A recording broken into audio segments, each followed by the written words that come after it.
Okay, the first country we're going to look at today is Australia. You can follow along with your narrative if you'd like. Australia is down in the southeast corner between the Indian Ocean and the Pacific Ocean. World's smallest continent, but the sixth largest country. So it's also one of the richest countries in the world, and the biggest industry in Australia is banking. There's four major banks in Australia. They're free to do what they want, but the government there has passed a law that says the four banks cannot merge together to make bigger banks. Um, some other means of production in Australia's economy are natural resources and agriculture. This is an example of a gold mine in Western Australia. Um, it is protected by the government, so private property is protected by law enforcement to make sure that people aren't messed with.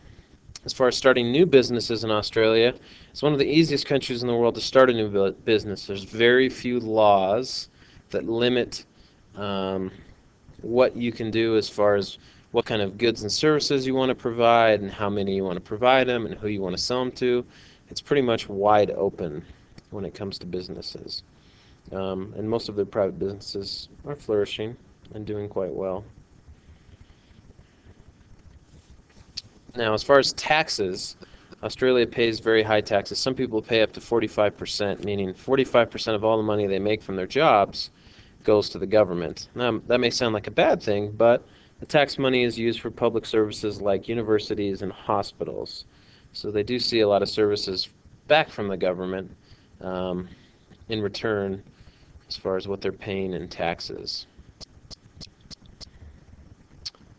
Australia is a very modern country.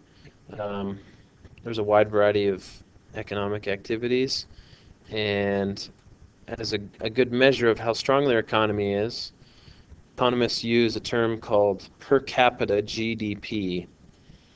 Now, per capita means per person, and GDP stands for gross domestic product. So what that number is they take all of the goods and services Australia's country produces, and they divide it by the number of people in Australia. And if you do the math on that, it comes out to about $41,000 per person, which is one of the highest in the world.